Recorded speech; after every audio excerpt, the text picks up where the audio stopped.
Selamat datang di YouTube channel saya. Perkenalkan, nama saya Darwin. Hari ini saya ingin berbagi mengenai bagaimana cara kerja website di belakang layar.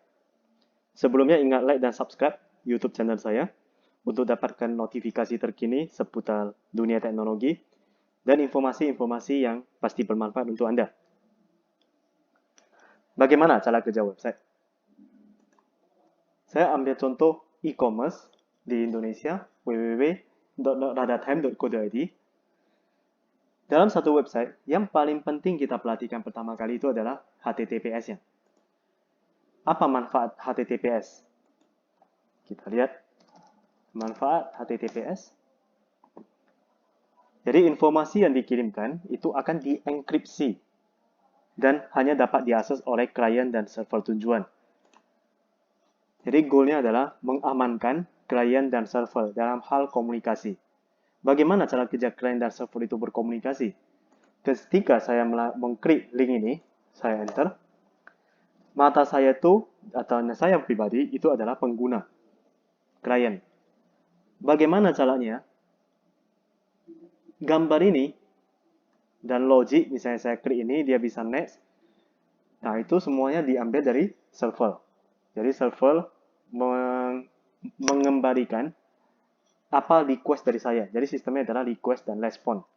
Kalau saya klik misalnya jam tangan pria, maka server akan merespon mengambil data-data yang berkaitan dengan jam tangan pria.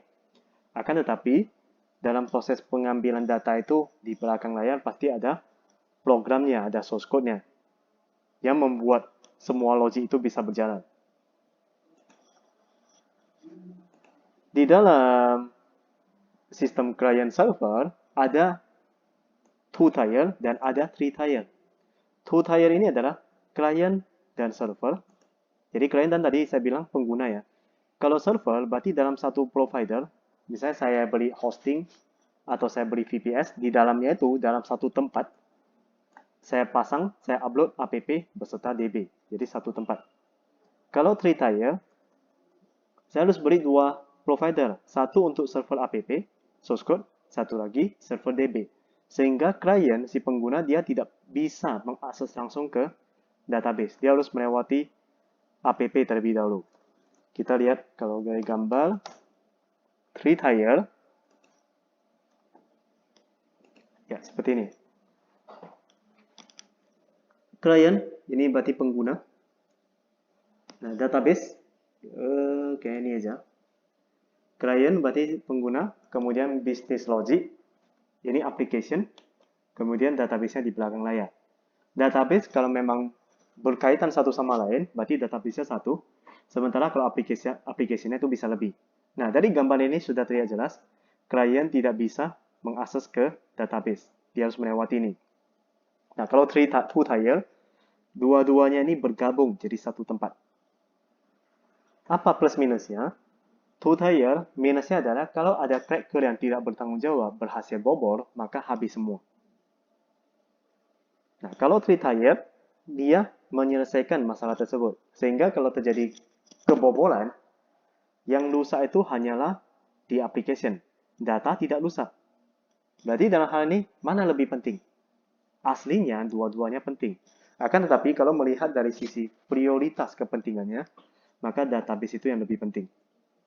Karena kalau application rusak, masih bisa kita bangun kembali. Tapi kalau database rusak, database itu kan data. Data itu yang dijadikan sebagai dasar pengambilan keputusan setelah diolah menjadi informasi. Data rusak atau data hilang, apalagi yang bisa kita kerjakan? Nggak ada lagi, hilang semuanya. Oleh karenanya, three tier ini sangat dibutuhkan untuk sekarang ini dan merupakan best practice. Terus, kalau dari sisi server, kan ada bentuk hosting, kemudian ada bentuk VPS, yang sekarang ini ada yang namanya dalam bentuk service base. Bedanya di mana? Kalau hosting, dia ada tampilannya. Tampilan dalam bentuk control panel. Contohnya, kita bisa lihat dari gambar ya. Nah, seperti ini. Dia ada tampilannya. Sementara kalau VPS, VPS ini biasanya orang yang telah fasih di dalam hal OS, misalnya di Linux dia udah terbiasa dengan komen, jadi dia tanpa tampilan. Komen terminal ya. Nah, seperti ini. Jadi kita bermain-main dengan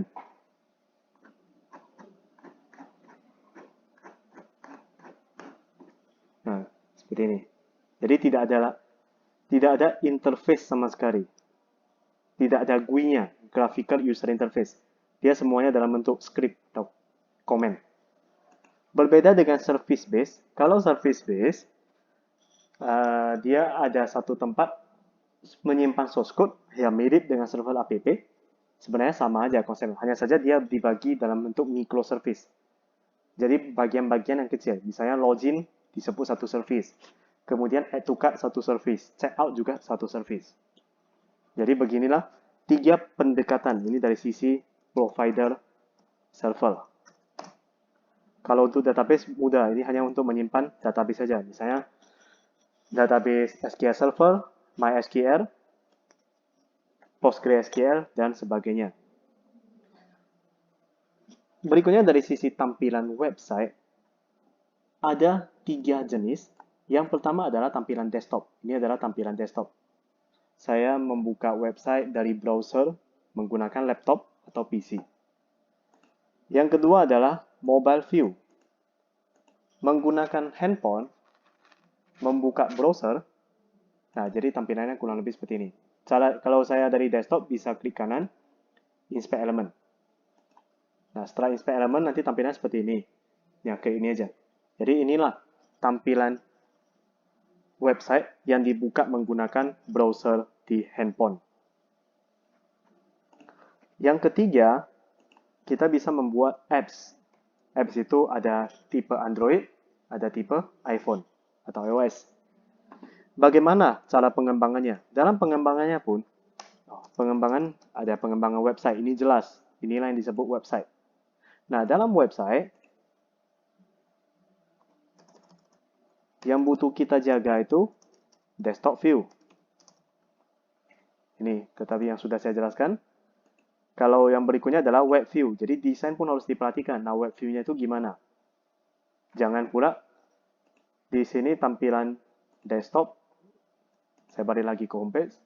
Tampilan desktop ini kan ada panel. Kemudian ada dua panel. Di handphone saya buka, ternyata satu panel. Nah, ini kan ada dua panel. Jangan pula salah satunya hilang. Nah, jadi kan tidak sinkron jadinya. Oleh karenanya dalam membuat website harus perhatikan desktop view dan web view-nya.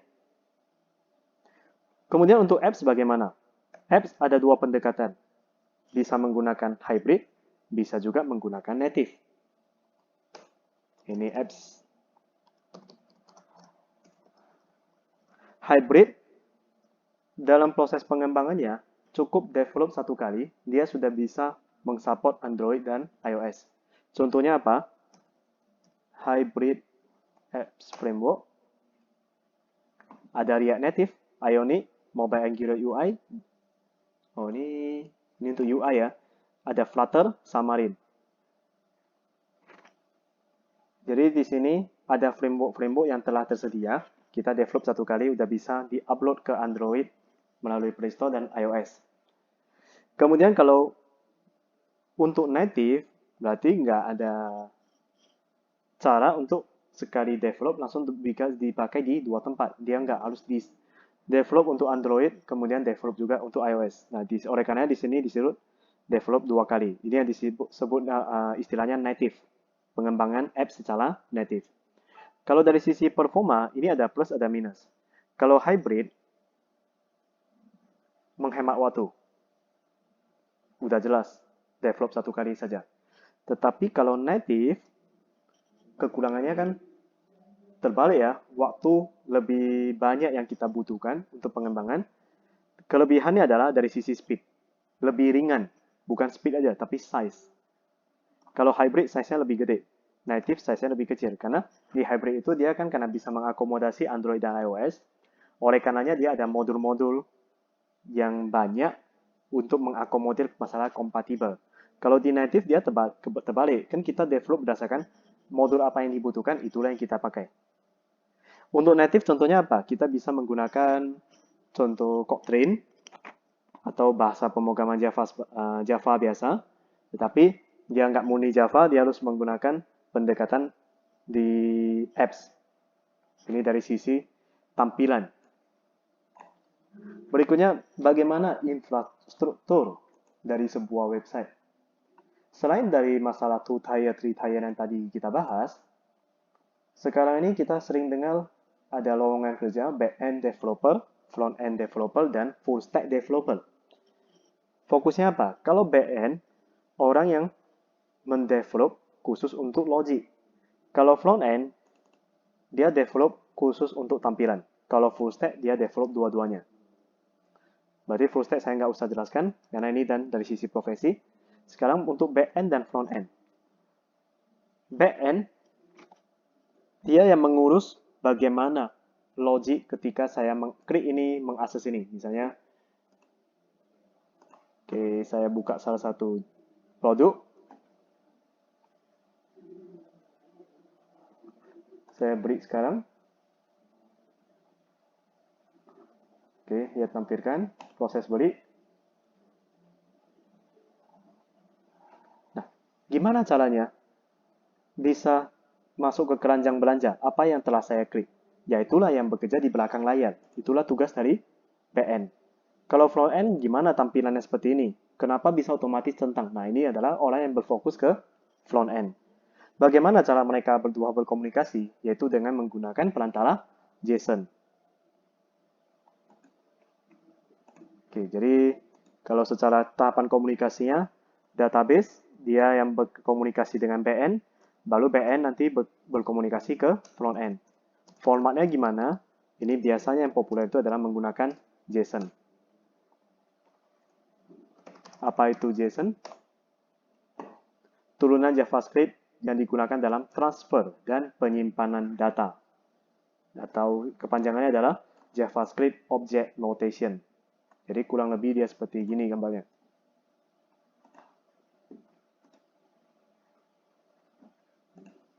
Oke, ini aja. Ini adalah format dari JSON. Ini format XML.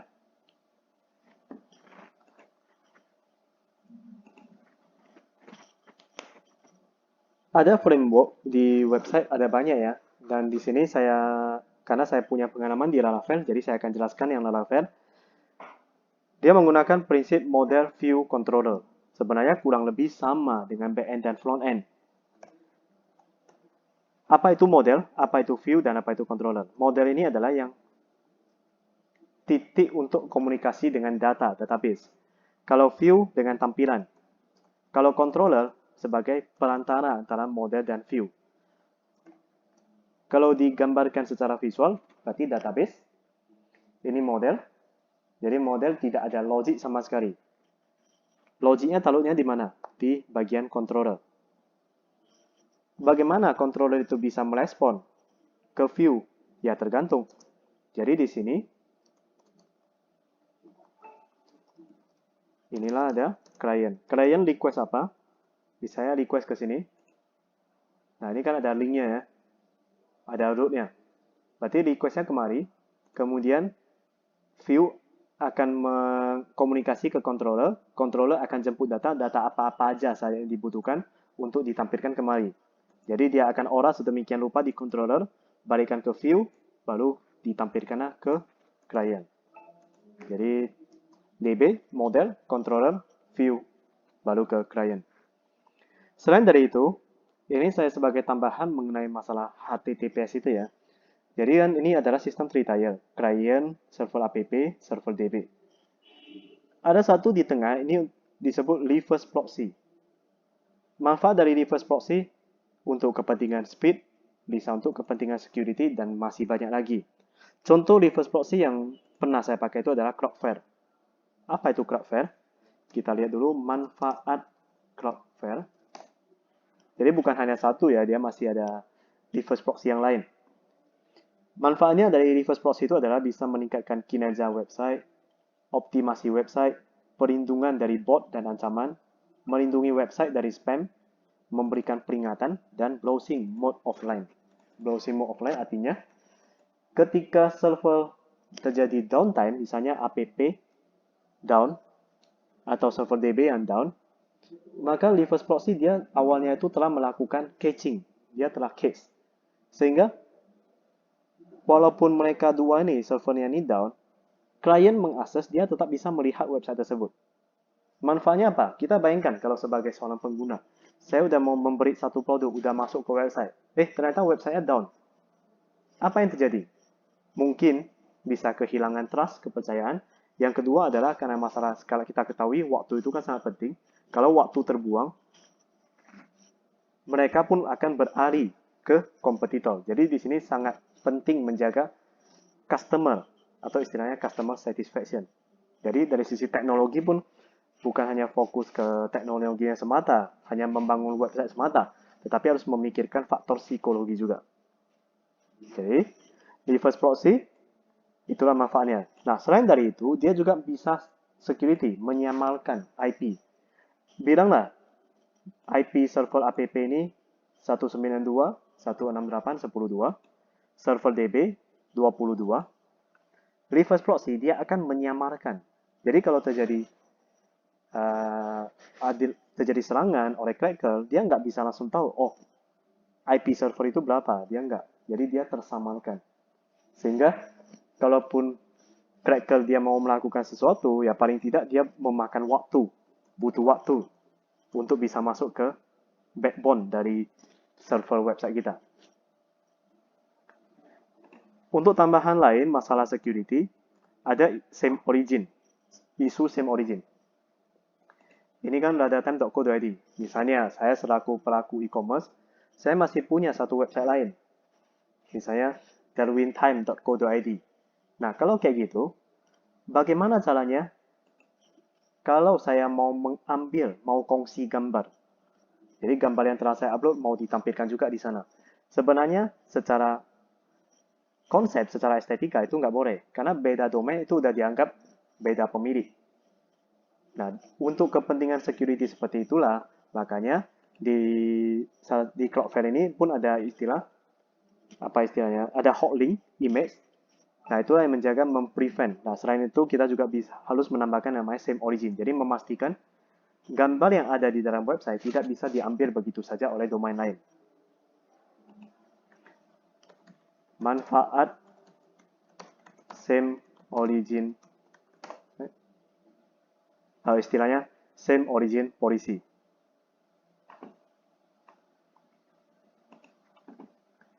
Yang kedua adalah masalah authentication, API. Kalau udah membahas ke back-end, front-end, itu sebenarnya udah menggunakan konsep API. Bahkan di model view controller, ini pun udah bisa support API. Jadi manfaat dari API itu, ya di sini. Bagaimana caranya website dan apps itu bisa berkomunikasi. Kan nggak mungkin.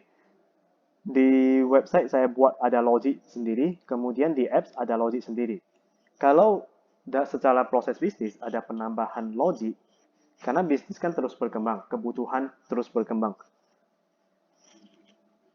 Mendevelop atau untuk penambahan proses bisnis, nggak mungkin saya harus wasting time develop di bagian sini, kemudian develop lagi kemari. Ya lebih bagus satu pool secara terpusat.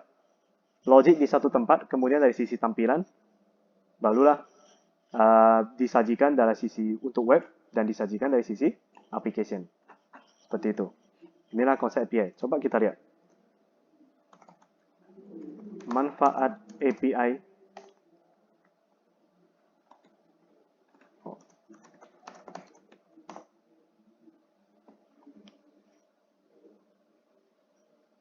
Oke, seperti ini.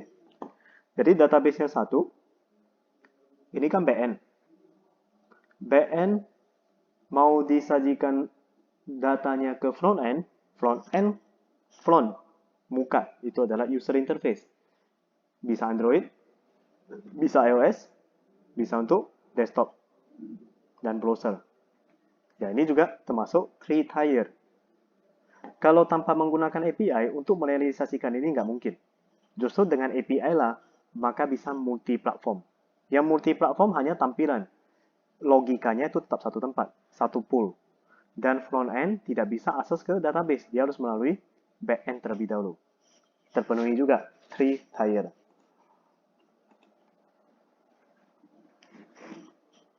Jadi demikian cara kerja website di belakang layar, apalagi kalau sekarang ini kalau hanya website saja itu kadang kurang bisa menarik perhatian karena dari masyarakat kan mereka udah terbiasa secara mobile. Oleh karenanya harus perhatikan develop menggunakan desktop itu harus perhatikan mobile view dan hadirkanlah apps dan untuk Android beserta iOS. Tapi balik lagi kembali kepada kebutuhan. Target customer kita itu siapa? Kalau memang customer orang kantoran yang hanya diwajibkan menggunakan desktop, maka kita tidak butuh apps. Tetapi kalau memang kita sifatnya adalah komersial, maka lebih bagus hadirkan juga apps. Sehingga di mana-mana, anytime, anywhere, dengan dalam satu genggaman, bisa terjadi transaksi dan customer pun terpuaskan. Demikian sharing saya hari ini mengenai bagaimana cara kerja website. Semoga bermanfaat dan stay tune terus di YouTube channel saya. Saya Darwin, terima kasih.